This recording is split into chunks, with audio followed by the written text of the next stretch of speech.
get a lot of information off of reading your team's body language. So if you go back in that round, you can see the Jaeger sprint towards the anti-window before you even vault out, or even before, you know, you press your spacebar to vault through the window. So if you notice that beforehand by paying attention to their positioning, especially if you're a solo queue player, if you solo queue a lot, paying attention to your teammates' body language and what they're doing and where they're looking can give you a hell of a lot of information, especially if they're not communicating in the situation that you're in, because that guy did not say he's jumping out. You didn't say you're jumping out, so you're both in the wrong there for both jumping out and not communicating it. What is going on, guys? A21 Mayo here, and today we're going to be having ourselves another viewer VOD review video. If you guys are interested in submitting your VODs, there will be a Google form down below in the description. And actually, we have a very special guest with us today, Shawk R6. He is a content creator for Disrupt Gaming. All of his links will be in the description below. And with all of that being said, let's jump right into the VOD. All right, so a new section of the VOD review videos that I've added recently is in the form itself. So I've added a few different sections to the form just to kind of get a little bit more information of the player. So he's currently averaging Plat 2. He's played since Grim Sky, which is actually pretty recent, what, like 9 seasons ago or something. 1.19 KD and then 1.3 overall this season. He's been playing in the Plat range for 2 years. Want to move to Diamond next season. Mainly support on defense and flex on attack. He says he's looking to get better of when to be aggressive or passive in different situations. So we'll touch on that if we ever see it. And how to play with teammates and be a more supportive player or play support operators correctly. His current rank is Plat 3, highest is Plat 1 in Steel Wave, and his lowest is Silver 4 in Grim Sky. Alright, so with that information, let's jump into the VOD. One thing that I like to see is those head holes. Not a lot of people do those. And also these here. So like the reason for that is because a lot of the times you'll have someone play yellow or like in bathroom, hold angles all the way from bathroom. You can see all the way to Visa Door or meeting walk-ins. So very similar to how I say a lot of times in the series, playing Rafters on Clubhouse allows you to still hold CC, even if they have CC control. The same logic applies here. I hope they're actually playing yellow for that yellow rotate. Yeah. That's the one thing. I haven't heard any like comms. I mean, maybe it was like before the round, but I haven't heard any comms that they're holding yellow. Like that could potentially kind of ruin playing bathroom if they were to push that.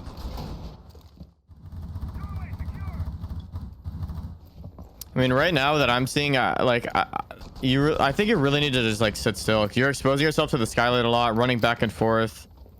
I would kind of just like sit still and just kind of chill for a sec. I think the smoke was also a little bit early in my opinion. Yeah, you could be playing yellow here and probably going between the bathroom rotate and the yellow rotate. Like you're just exposing yourself to skylight and also CEO like multiple times. Better just like either playing bathroom or playing yellow. Yeah, he's got to be really careful peeking like that, like peeking like this right here, because if there is still a guy CEO and you just don't hear it, like you could easily get picked off. He's not. The Nomad rotated. I think she was like piano windows or something. Yeah, gotcha. wherever that guy just died. 30 seconds left. This would be the time to start using your smokes like really soon, especially because your teammate's off site. That was a good smoke. Yeah, played his angles right. Yeah. Not really much I can say here. I would say kind of what Shawk has already said about kind of solidifying your position. Not really, you know, bouncing between positions too much. The only thing that I would like to see you do is maybe rotate your shield next time you go here if you do, and place it in an area where it's more applicable for a CEO take. But yeah, also maybe put yourself in a better position for the smokes, for the CEO jump in as well. One thing with smoke, whenever you are playing him, you want to be as versatile as you can be with the smoke canister, so that way no matter where the attackers rotate their push, you can still apply your smoke canisters to wherever the front line of the attackers are at. But that's like the only real complaint or critique I have. Yeah, I agree. Just committing to a position, and then also like again what you said with the smokes. Like maybe if you're gonna be playing yellow like that, you could have some holes higher up on the wall where he made footholds on yellow. That way you could from yellow throw smokes over the wall. Because it's kind of hard to throw smokes when there's footholds. You'd have to like go down yellow. So like if you could throw them from like where the pillar is on yellow, if you have head holes, if you're not reinforcing that single wall, it makes it a little bit easier if they're going to push into CEO, and you don't have to like contest as much with an SMG-11 if they were to repel in, you know, from range. Yeah, I agree. I would say just look at this right now. I need to get a little bit more efficient in making your rotate holes, learning that you can make rotates in usually 3 shotgun shots if you do it correctly. And just overall like speeding it up, because you see there's 11 seconds left and you're just now working on the second rotate. You've got 2 barbed wire, 2 maestro cams to put down. I'm not sure if you've reinforced yet, but there's 5 reinforcements on the board, 2 barb, 2 maestro cams, and you're only on your second rotate. Yeah. I play maestro on this site a lot. I played it in comp as well and ranked. It's kind of a comfort op for me. And I can make this rotate and the security rotate that he already made in probably like 2.5, 3 clips of bailiff ammo. And also, one tip for any revolver in the game, universal, no matter what, reloading with 1 bullet left, if you still have to make a rotate, is literally pointless, because reloading with 1 bullet or 4 bullets or 0, it takes the exact same amount of time. So it's better to get that last shot out before you reload, because it's not being as efficient as possible. Yeah, that makes sense.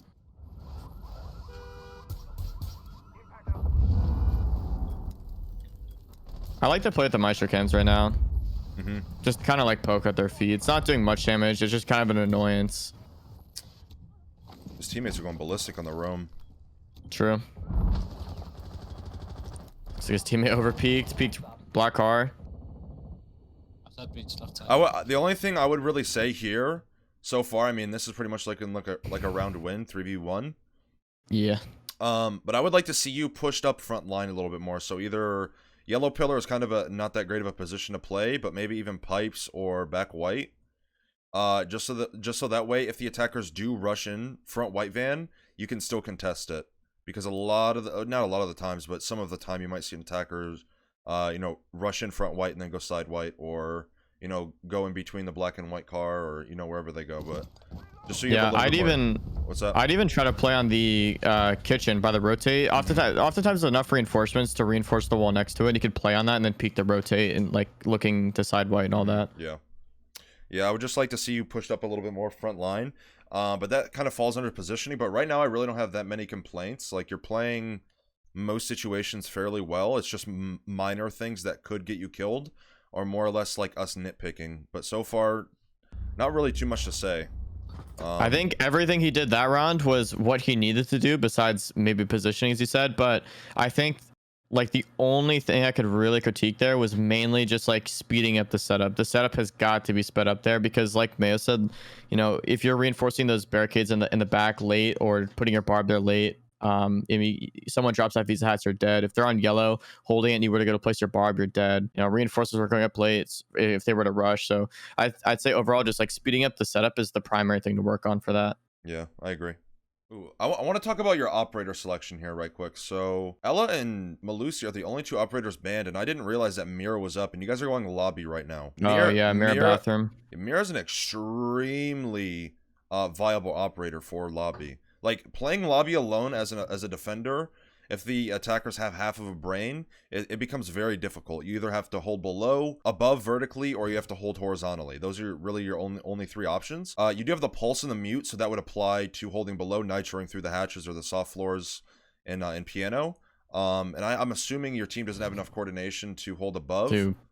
Yeah. So the mirror would pot, if you guys do end up losing this round, could be a huge difference maker in playing it. So I would say drop the mute and probably bring the mirror, because you're bringing the soft destruction still bringing the nitro, and you can still play off the mirrors for lobby running as well as piano. Yeah, I'd switch up the lineup a lot personally, but it's team to team. If some teams like to play below, then that's that. It looks like they want to. Personally, I usually like to do horizontal or vertical, but if they want to go below, then this lineup's not terrible. Like I agree with you though. Like, probably replace the mute for a Mira, and then just call it a day. Oh, hold on. That mute is really bad. Sorry. That mute needs to go in the middle of those panels. Like, absolutely has got to go in the middle of those panels. Yeah, they could get the far right.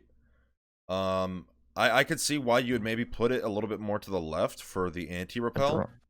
Yeah. Also the drone hole. Yeah, the drone hole as well to your left. Yeah, but I have to sit there and ask, like, what am I more worried about? Like, them breaching the wall or a drone coming the drone hole, right? Yeah, that's true.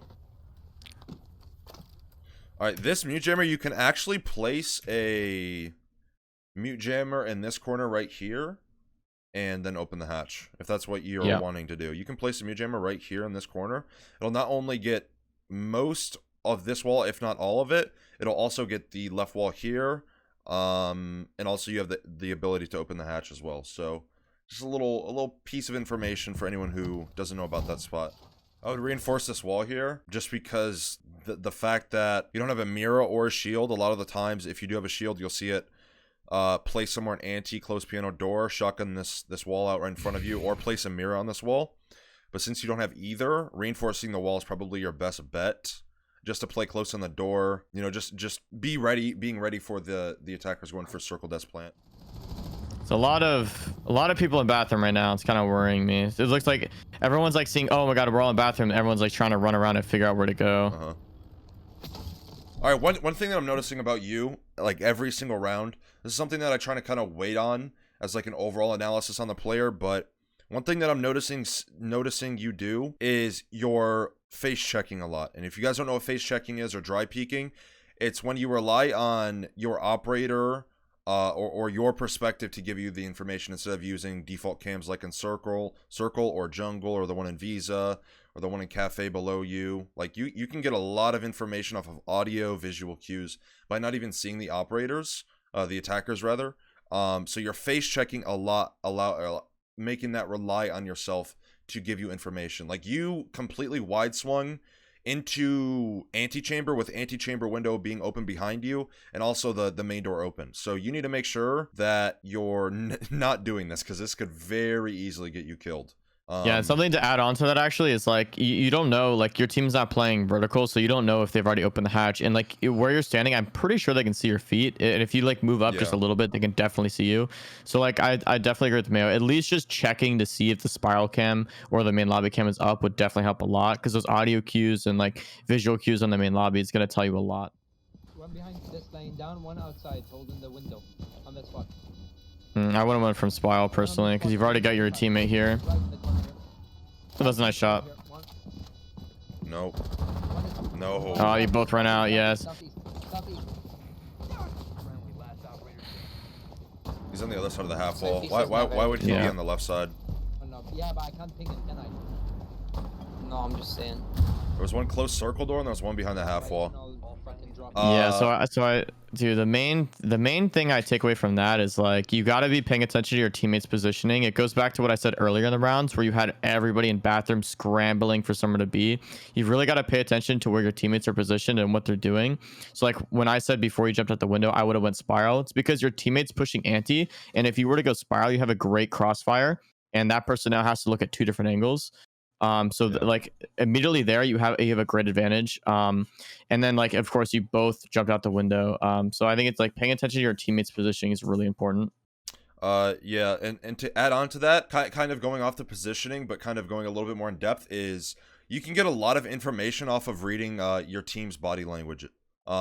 So if you go back in that round, you can see the Jaeger sprint towards the anti window before you even vault out, or even before, you know, you press your spacebar to vault through the window. So if you notice that beforehand by paying attention to their positioning, especially if you're a solo queue player, if you solo queue a lot, paying attention to your teammates' body language and what they're doing and where they're looking can give you a hell of a lot of information, a decent amount, especially if they're not communicating.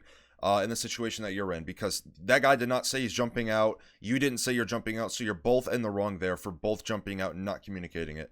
And also you peeking half wall on the left side is not going to do anything, because why would the Ayana be positioned on the left side of the half wall? There's no reason. Why would she be? There's no cover. Yeah, there's no reason for her to be positioned there. If she's going to be anywhere close to the left side, she's going to be like on the back side over there, like drop down off of the actual garden center, where like garden piece, whatever this is. She would be more on the ground level. Yeah, you also got to think, why would he be all the way back of that pillar on the ground? Because it's so far away from the front door. If they were starting to defuse, he would have to like walk a little bit further in, whereas if he was where he was, he'd just stand up and shoot you, right? Yeah, that is also true. Plus it's such a default position to play for a post plant circle door. Yeah, just want to say that I think Nomad is a great pick for when you're solo queuing, because it looks like you're solo queuing. Nomad is an amazing operator for solo queue, because I believe she has flashes still. Do they take those? Yeah, she sells flashes. Yeah, so she has flashes, and she also has breach charges, and I love the breach charges, and especially for a map like Consulate, because you can solo play so hard by, if they're downstairs, for example, you have all your flanks covered, and you could still do vertical and have so much influence on the rounds while not relying on your teammates who are like, for example, in this case, Amaru, probably gonna Amaru into the site and just die. So like, I love the Nomad pick here. I think it's not only a good pick for Consulate, just an overall solid pick for solo queue in any map. Yeah, Nomad is pretty much a necessity, unless your team has really good coordination, like pro league, like exceptional amount of coordination. Yeah, so Nomad which you're just not gonna see Yeah, in solo yeah. queue. Like up the stairs. Oh, I like he has the drone setting on, where it doesn't take you off drones. That's actually good to have as a support player. He said he wanted to be a good support player. That's a really good setting to have already turned on. I think it's a good setting to have on by default. I could agree with that. Because, I mean, manually getting off your drones, like, what is that really doing for you besides getting out of spawn maybe a quarter of a second faster? I think that everyone should have it on by default. And also there, he was having his drone placed in that position because the defenders opened up the con window and he was looking for a Velk cam being thrown out. And also, since you guys don't have an IQ, finding that Velk cam would be very impactful because not having an IQ on consulate with Velk up is really annoying. So that's a great little piece of information and attention to detail that you did there. That was a really good play. Yeah, it's definitely rough seeing no IQ right now. Yeah, Velk the op lineup is a little bit messy. Yeah, Velk is rough on this map. Yeah. No, you need to recognize that your team did not shoot circle or police get spawn. One thing I want to add to that last Nomad you just threw is okay, so you're not going to go over there right now, so I can't really like show you exactly what I mean, but there is the corner from yellow door that goes, wrapping around the building that goes to yellow window. If you're to place the Nomad directly on that corner, you will actually get the person jumping out of yellow window and yellow door, no matter where they come out from. And I think that's something that a lot of people don't know. And I think it is super, super important because if they jump out yellow window, that Nomad will get them, but they have to drop down first to where the yellow door is for it to actually detonate. So if you were to have it on the other side, it may actually save your life. Just something to add there. I did not know that. Yeah, I learned that from when I was on Xeno. Yeah, so that's exactly what I meant right there. He jumped out the yellow window, but if you had a guy on bathroom window or anything like that, he might have killed a guy bathroom window or yellow window, whatever. But so your Nomad worked, but just for future reference, that's a really good Nomad placement. Put it on the northwest corner of the building, in this direction here. So, just right around this corner here, somewhere around there. Just to the left of the yellow door. There's the corner. Oh, that's a freebie. That's a freebie. Get your freebie. Oh my god, he got his freebie. Yeah. Another thing is I would when you go to place your air jabs, personally, if you're gonna go for like a CO repel take here, I'd have one death balk, one piano windows, and then one on the yellow door / yellow window. That way the vigil running out doesn't kill your teammate.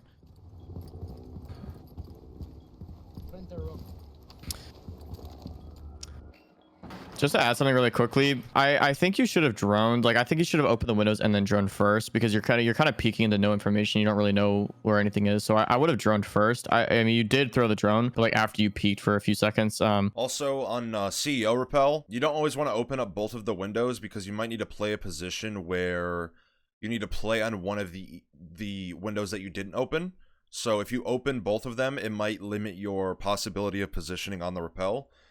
Making it much harder for you to possibly line up a kill or hold a line of sight if you need to. So yeah, I agree.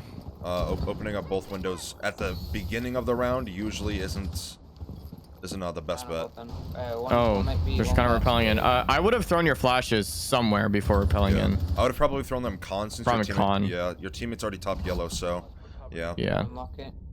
Yeah, I wouldn't have peeked so much either. Like just add something real quickly. When you went to repel in, I would have thrown all 3 flashes, probably con, and then repelled in. And I would have probably sat behind the desk and just tried to plant because your teammate's on yellow and your teammate can watch from long desk, con, rotate, and all of that. So you're pretty much covered. All you have to worry about is below. So I'd probably just try to plant in that situation.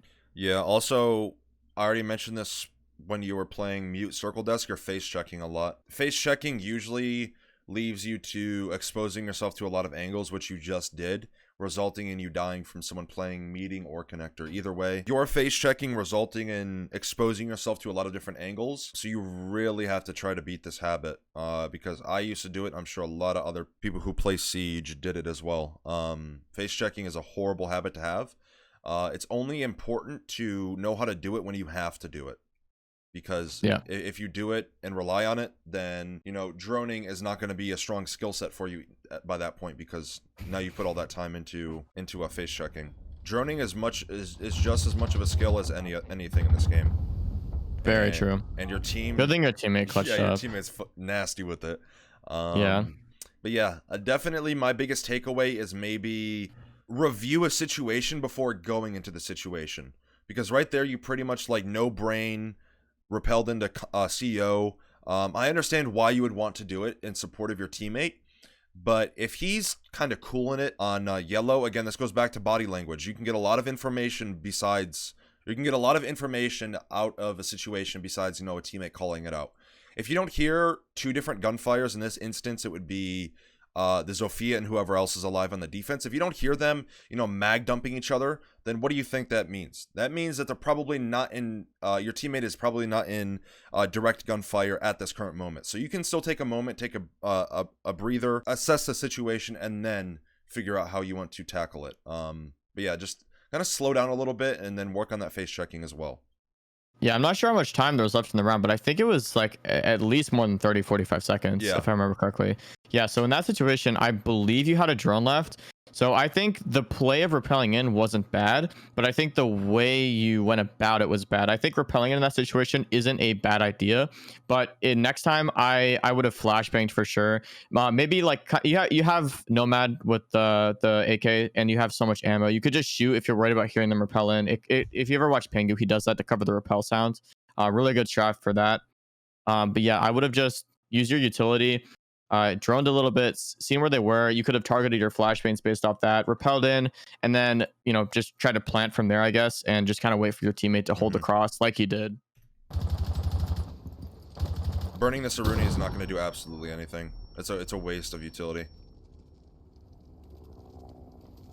Yeah, it's something I would try to burn later, like after you have yellow control, probably. Yeah, if you Wait, he's gonna wait, repel wait, here. Oh, I'm really worried about how you were holding that for a second, just because you're really tunnel visioned on that rotate hole, and if there's anybody long desk or bathroom door, that was also very aggressive. Yeah, that was a super hugely aggressive. One thing I want to talk about by you being on repel here, though, 90% of the time, if you're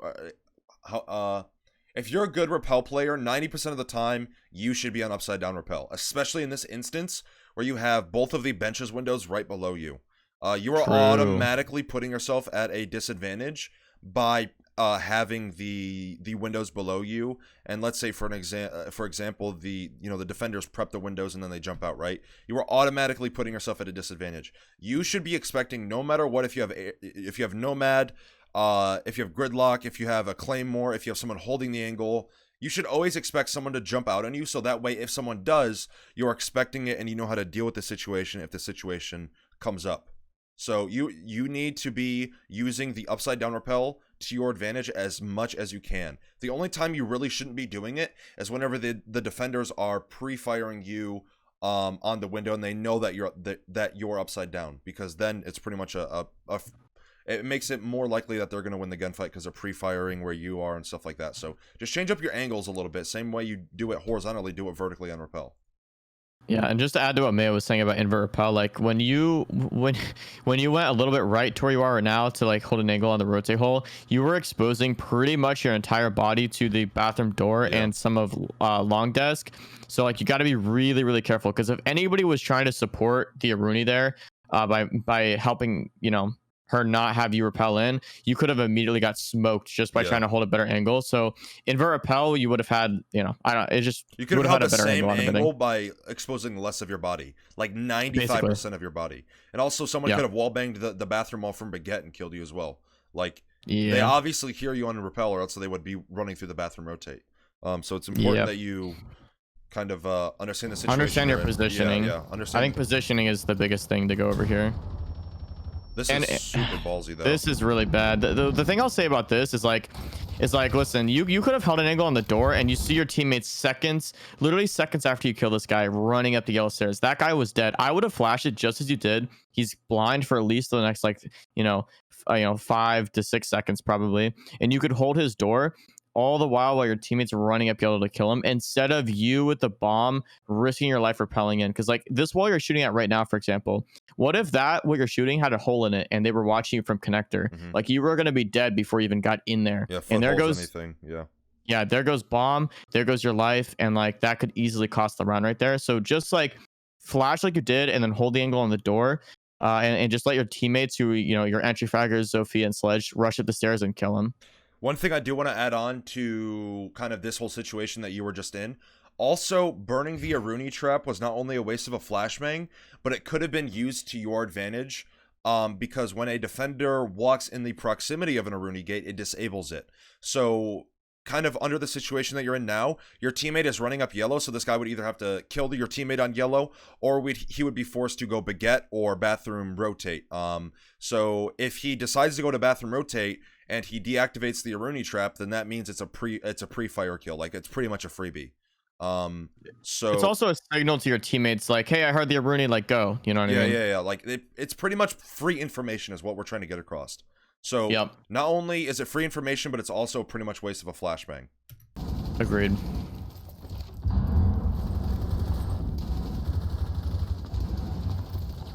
Yeah, now you're kind of in a hell in a cell here. Yeah, overflicked. Hell, the thing about holding holes like that is it's pretty easy to kill through, because where else are you going to be holding for that specific angle besides through that bathroom hole? So that Jaeger knew exactly where you were.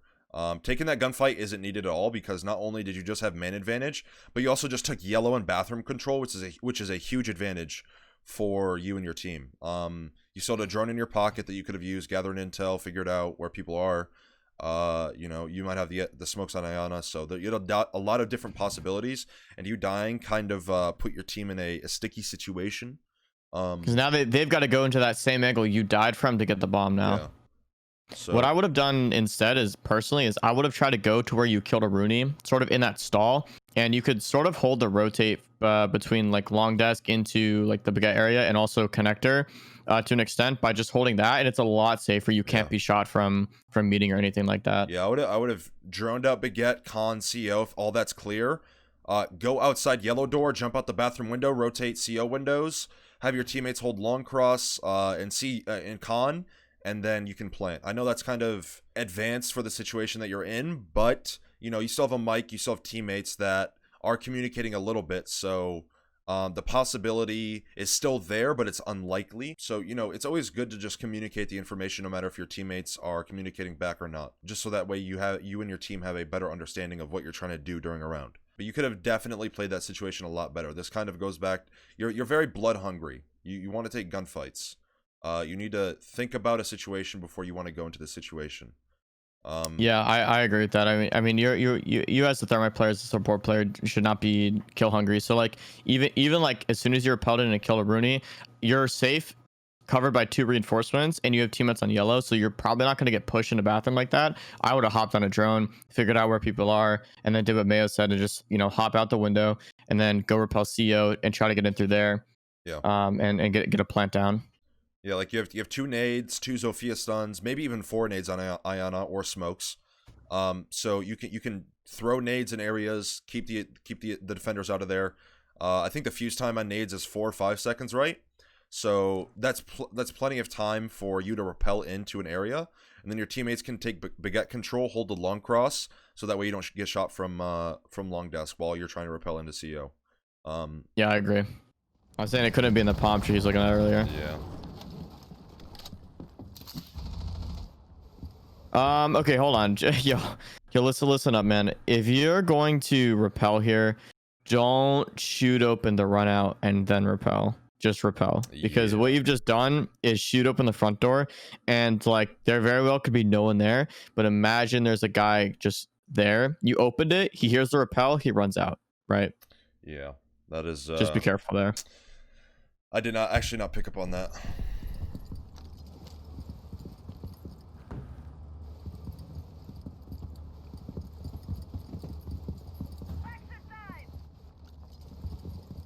Someone either close meeting or someone below him.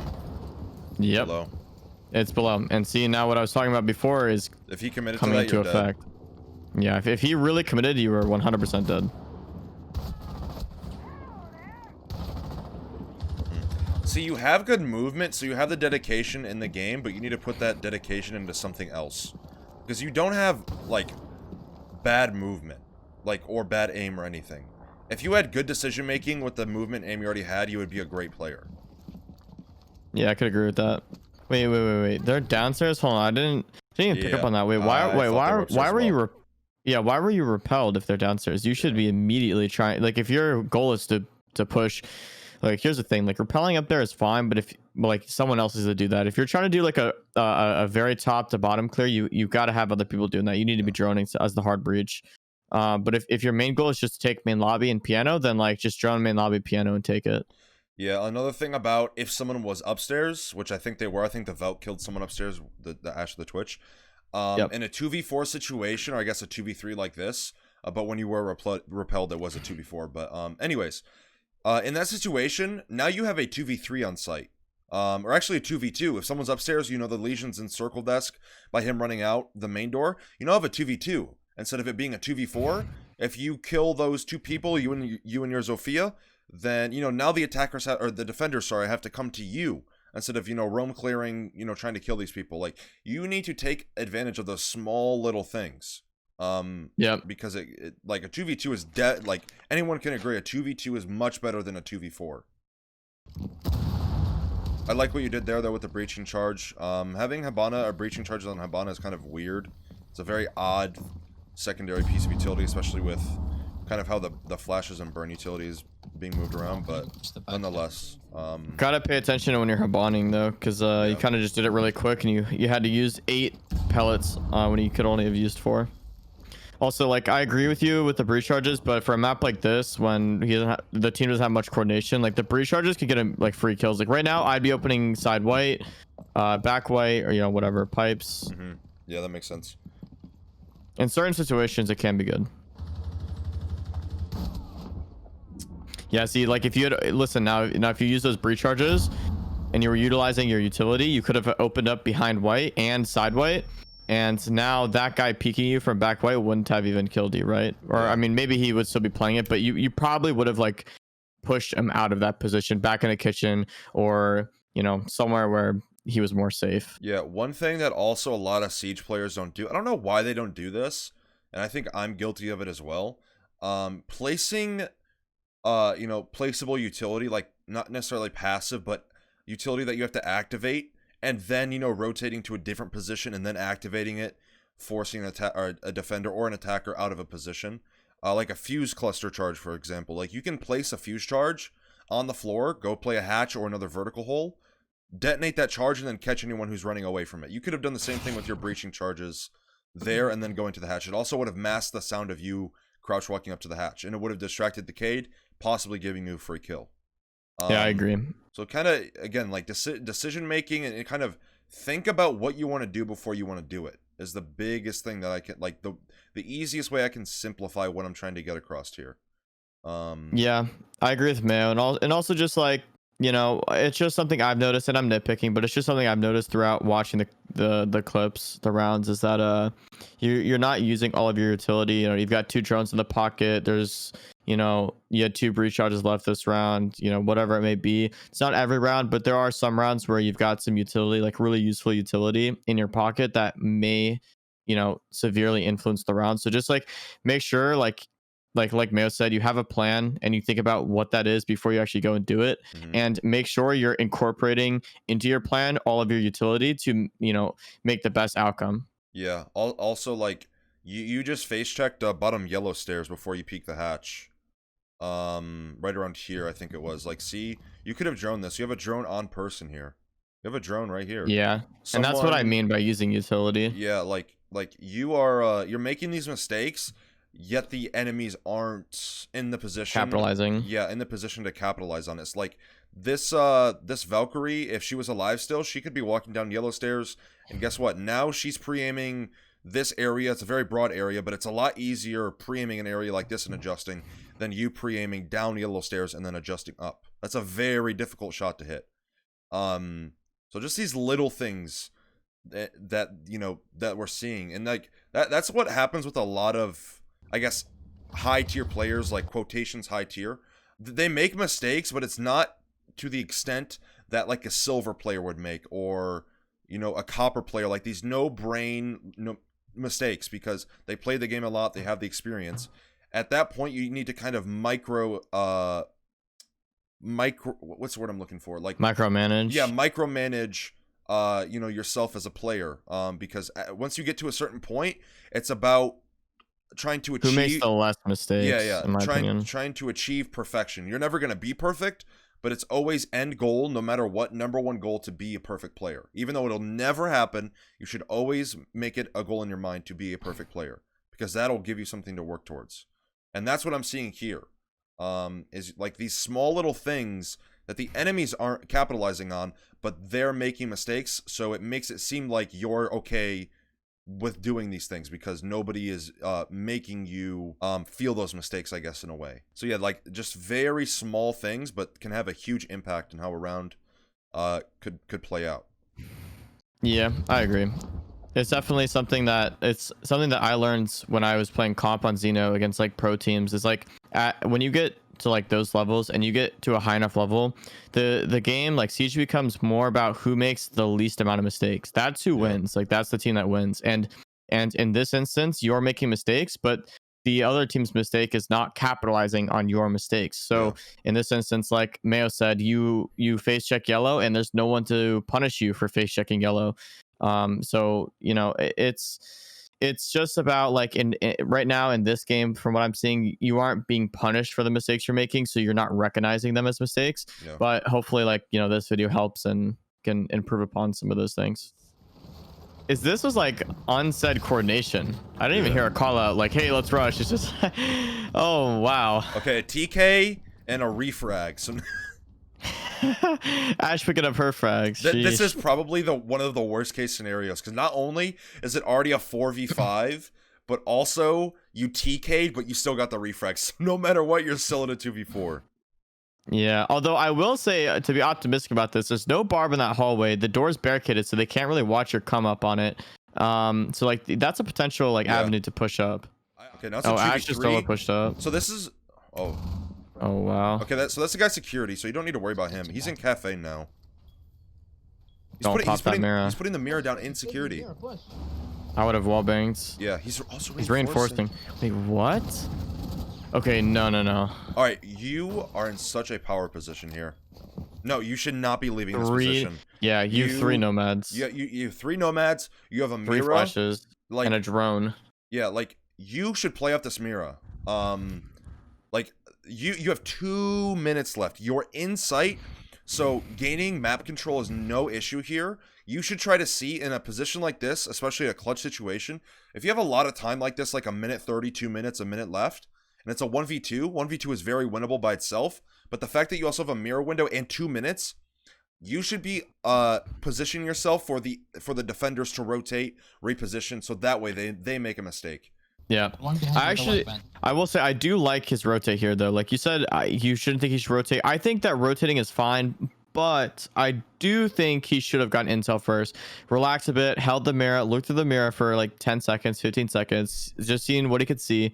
Then I would throw the drone down and drone kitchen, make sure he's all good. I would drone close left in this fridge in that hall, and then I drone the rest of the site, see where they are, and then I would push in if he was able to and get these nomads down. Yeah. Also, you don't have... he needs to plant.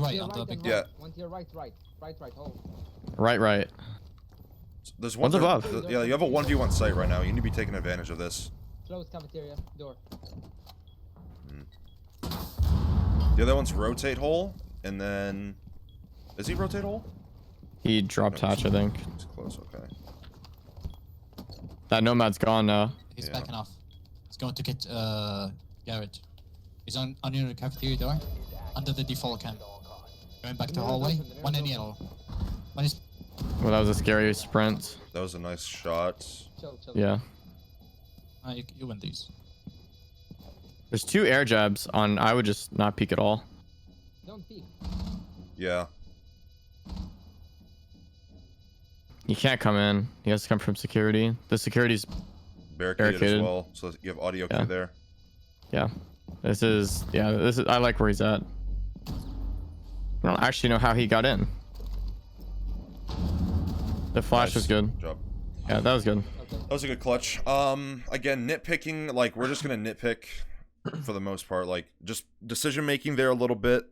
I actually thought I thought someone was pipes and then the other one was above, but I was wrong. But yeah, you played that well. Only thing I would say is air jab the bottom left of the door or close to the mirror window, because that Valk was able to run around to the mirror window, shoot it through the hole, and then rotate back through. So you could have burned an extra 5 seconds of time by her throwing her nitro cell and having to back up, or you know, whatever the situation may be, or forcing her to go to security.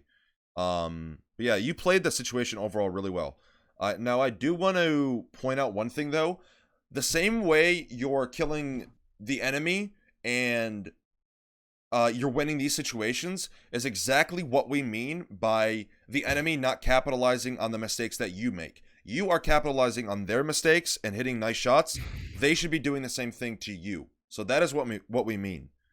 So kind of put yourself in the position of the enemy, so that way you understand what we mean by, you know, not capitalizing on your mistakes when you do make them. It's a great example of it. You need to be holding. So this is what I'm talking about by reading your teammates' body language. So you have a Legion in meeting, which is fine. So that's going to be the first direct gunfight that this guy peeking through the Visa door is going to take. You also have a Cade in Con in the corner in Con.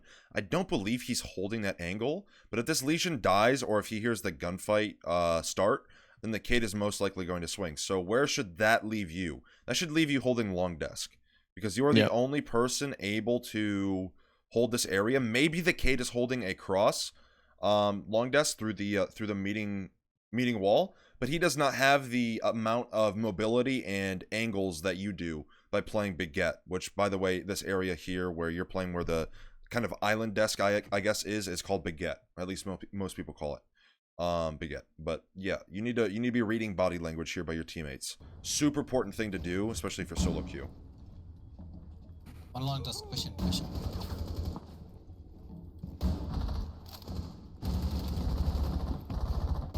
It's probably Spiral that he just got killed from. Yeah, I would say so as well. So you have two soda side, and you have one on yellow skylight still, the G8. I think it's like Q. Yeah. All right, 30 seconds are rolling around. Not number one rule, but a very solid rule of thumb to follow. As soon as the clock hits 30 seconds, throw your smokes. Time them right and throw them and detonate them. All right, there we go. You noticed it? He did. Yeah. That's good. All right, it's a Mario, actually. That's not a Mario. All right, you know, last two are soda side. That smoke is sort of blocking your vision. Yeah. It's not bad, but yeah. See, I would either shotgun this part of the wall out, throw your smokes all the way into meeting, into Visa, and then hold long desk, or do vice versa. You know, hold Visa door, and then, you know, throw your smokes long desk. But smoking yourself off is not that great, because now you can't really support the Legion to the extent that you once could. 15, I would have already thrown the second one.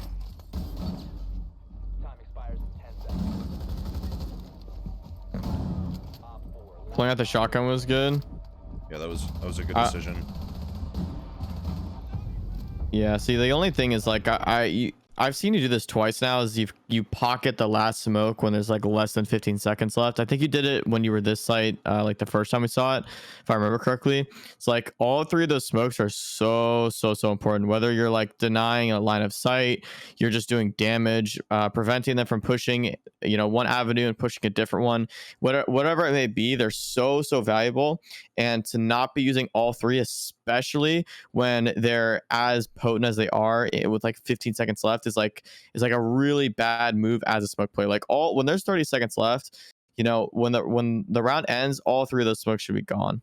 Yeah, I completely agree. Same thing that goes with like Thatcher or Smoke. Again, universal utility. It's always better to have it out during a round and use it, and have it do absolutely nothing than hold on to it. Because let's say under that circumstance that you did use it and it did nothing, you can say that you at least used it and, you know, got that utility out. Because you never know when there might be, you know, an ADS when you're playing Thatcher or Wamai, and if thrown properly, of course, you disable that utility. Same thing applies to smoke canisters. You know, putting out that utility is very impactful. So make sure that you're using all of it. Yeah. Even And just Yeah. hold on, sorry to cut you off there. No, Sorry, you're good. just something else with what you're saying with universal utility. There's a good comparison with Thatcher, but like it is even more so important to just use it with smoke when you're at 30 seconds, because with Thatcher, if you use it too early, it could be an issue, since the Thatcher change is, he doesn't destroy gadgets, he only disables them for a short period of time. Mhm. So like I can understand somewhat trying to keep your Thatchers up and using them, at a timed point in the round. But for the smokes, dude, when you're at 30 seconds, let them rip, man, because it's gonna be it's gonna be so rare that you throw a smoke with 10 or 15 seconds left that has a negative effect on you. In my opinion, it's gonna be a lot more rare. Yeah, the only way it would have a negative effect in this specific scenario is if you smoked a Legion off, which you're not going to do. Yeah, that's gonna be, you had to be throwing to do that. Yeah, like intentionally throwing a bad smoke. But yeah, I mean, as kind of a wrap it up, I guess. Assessing the situation before you go into it, definitely something that you need to work on. Face checking, most definitely something that you need to work on. Paying attention to your teammates' body language. Something that I think that you should definitely also look into. And that's pretty much it for me. Do you have anything else to add? Yeah, so the main things for me is, again, just utility. Like I'm someone who, like, I do not like to have utility left when the round is over. Like when the round is over, I don't want to see any flashes, I don't want to see any breaches, I don't want to see anything left over. Like, it all has such a big influence. Like, you may not think one flashbang is really important, but that could be the difference of you burning an ADS and not, and like getting a nade kill for your team to get a nade kill. Like, all utility is super important, and you have it for a reason. So if you know how to use it correctly, the influence it'll have on the round is so important. So like my main thing is just really keep in mind to use your utility. I'm looking back to that Habana round where you had 2 breaches. You wouldn't have died if you used them. This round, the smoke, you did still win, but you never know, that it might not always work out that way for you. Again, that goes back to the enemies just not capitalizing on your mistakes. Yeah. But overall, besides utility, I would say, if you're trying to become a support player, like a heavy support main, you really need to focus on improving your setups, whether that's going into a custom game and just dry running a default setup with Maestro or Smoke or Mute or whatever. Practice making those rotate holes in a custom game on different maps with the 3-shot rotate holes with like Smoke and Mute. Just stuff like that. Just speed up the setups in the prep phase. You want to be done as close to the prep phase as you can, if at all possible. But besides those 2 things, I pretty much agree with everything else that Mayo said. That's my main 2 things. Yeah, personally. I want to add on what you're saying about becoming a support player. Also, droning, which I guess kind of ties into face checking, but and utility usage. Yeah, there were multiple instances where you had a drone on person or a drone somewhere on the map, and droning is a support player's #1 tool. That kind of goes back to what I said earlier in the VoD, I should say, about droning is as much of a skill as using utility, shooting, whatever it is. Droning is an extremely influential piece of I guess utility, I guess you could say, kind of mix it into that pool. But playing a support player, you're going to be on drone 80 to 90% of the time, so you need to understand how to be good with it, how to be comfortable on it, how to give good calls. So definitely make sure that you're putting in your drone work, because the most amount of reps that you have in this game, the more you're going to understand how to play a situation, the more you're going to understand how to attack a situation or defend it. So the amount of reps you have equals the amount of experience that you get, right? So it's important that you understand that. But yeah, that is going to wrap up, I believe, episode 42 of the Viewer VoD Review series. Sheesh. Yeah, 42 episodes deep. We're almost at the big 5-0. But if you guys did enjoy, make sure you guys leave a like and subscribe to the channel. I would greatly appreciate it. Doing those 2 things can have a great impact on how successful the video becomes, as they help with the YouTube algorithm. There will be links to all of Shawk's social media down below in the description if you guys want to go show him some love. He's a great content creator. I would appreciate it. I drone him in sometimes. I get him the intro clips. It is what it is. You might hear me in a video or 2. He's almost at 100K subs. Hey, go drop him a sub. Why not? Maybe you'll be the 100,000th sub. You never know. Why not? You could be. But yeah, that is going to wrap up today's video. If you guys did enjoy, I'd appreciate the support. And with all of that being said, I will see you guys in the next video. Boom. Poggers! What is going on, guys? 821 Mayo here, and today we are going to be having ourselves another viewer VoD review video. If you guys are interested on submitting your form, I already fucked it up. Shawk, listen. You ever fuck up intros? Don't worry. It happens to me every fucking day, bro. Don't worry about it. All right. This is it right here. This is it, Shawk. What is going on, guys? 821 Mayo here, and today we are going to be having ourselves another viewer VoD. Fuck, dude. All right. Third time's try, right? That's the saying. Yeah. All right. Third time's a try, Shawk. This is it right here. I feel it in my fucking loins. All of his links will be Okay, I got it. This is the magic of editing. Yeah, magic of editing, Shawk.